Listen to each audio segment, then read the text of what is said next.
Hey there, it's Marlene Hilma from ImageMaven.com. In this video, I'm going to be teaching you all about the bracketing features of the Lumix G9. Did you know there are 5 different ways you can bracket this camera?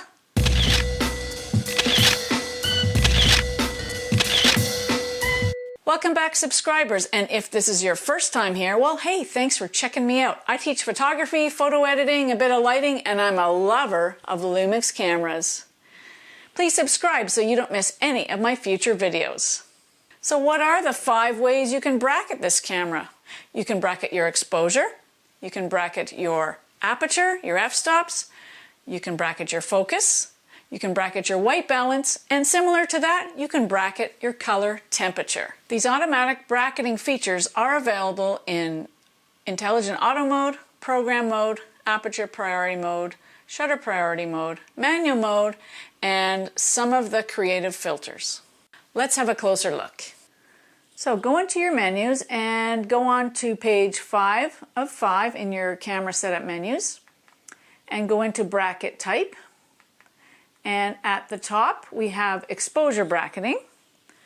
So you click that and then you go into more settings, and in more settings you can choose the separation between the bracketing. So basically right here it's -1 f-stop, 0, and +1 f-stop. So a darker version, a normal version, and a brighter version. And you can change the difference between those settings by going into the steps. And you can have up to 7 steps in your bracketing. So if you shoot HDR and you like to edit those manually in Photoshop kind of thing, this is where you do that. Or if you're just not sure of your exposure, but keep in mind it's going to take a photo for each one. So let's just do it for 3 and we'll hit the shutter and see what happens.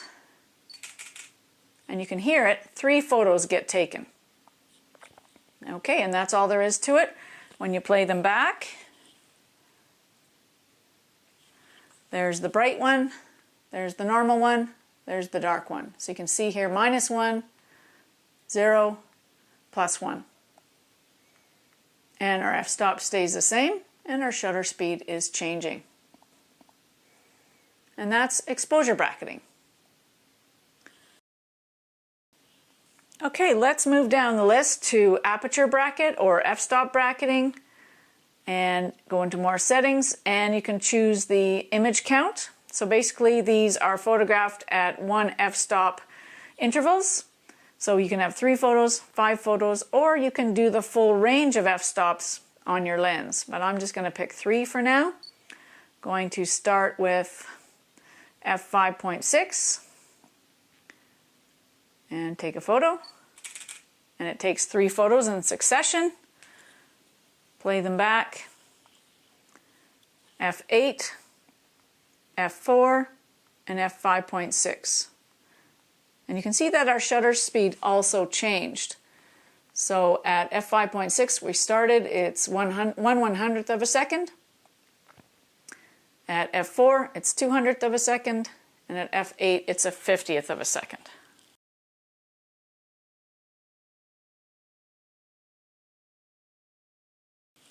All right, next on our list we have focus bracketing. More settings. How many steps you want to photograph, so how many shots, and image count. You can do your sequence, you can do it in this order or that order. So 0, minus, and plus, so your 0 is your starting point, or you can just start at the starting point and go up. All right, I'll just start there. Image count, you can change your image count to quite a bit. And I don't know if it's going to show it too much on this lens because this is a wide angle lens. Maybe I'll change my f-stop here a minute. Okay, this lens only goes to f4, so let's just see what happens. So we heard our 5 photos being taken. Now when you play this back, you have different features. It's a bit like the 6K, 4K features where you got the sub-menus. So you can go into here, push the sub-menu, and you can see the 1, 2, 3, and then -1.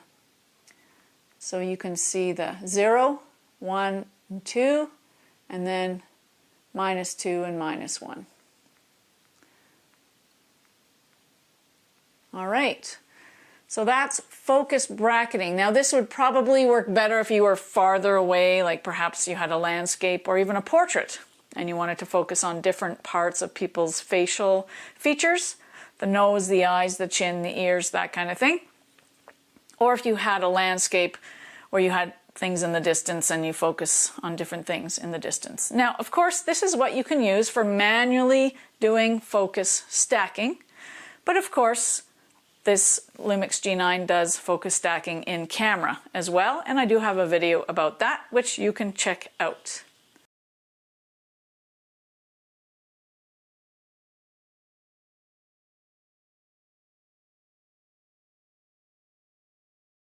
All right, let's go on the list to white balance bracketing. So basically, what you can do here, go into more settings, you see your color chart here, and you can change the range of your bracketing. So you have the one in the middle, which is your, say, your normal, and you have a warmer one and a cooler one. So basically you are setting a range.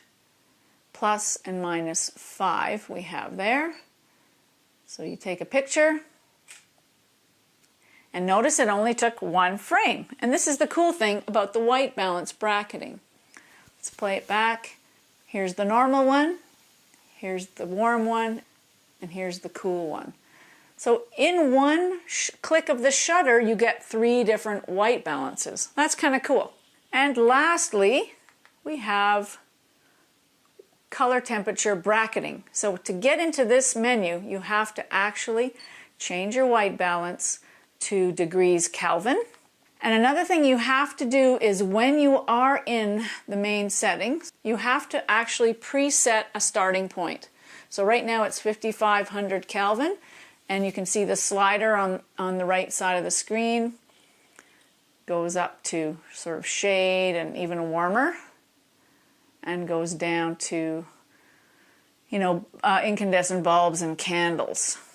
So actually this gives a really good visual about what white balance does. I'm going to start at, say, 6500 Kelvin, so it's pretty warm.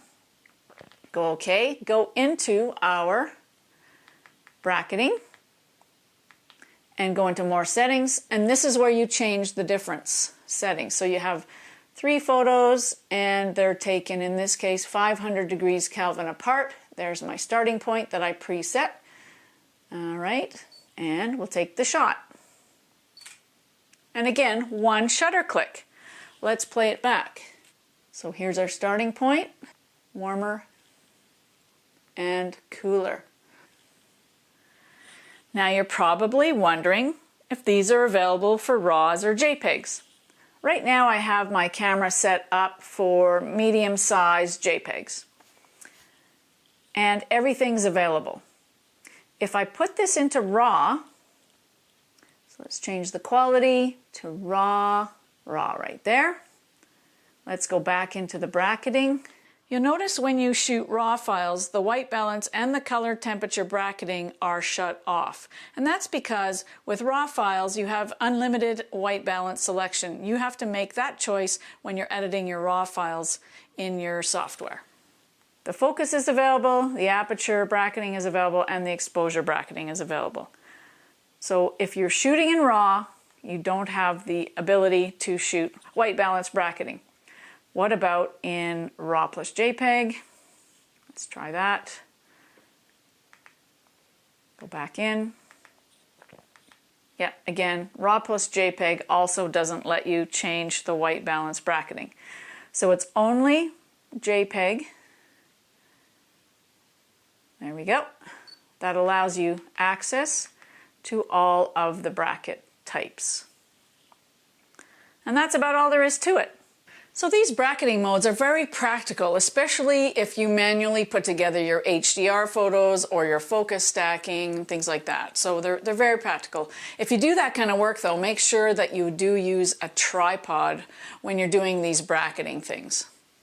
All right, well, let me know what you think in the comments below this video. I look forward to hearing from you as always. And if you're new to the G9, I have a whole playlist that you can watch on different features of this camera. I mean, the manual is huge. There's so much to this camera, and I'm just learning along with you, I'll be honest. All right, we'll see you next time. And if you like this video, give me a thumbs up. Take care.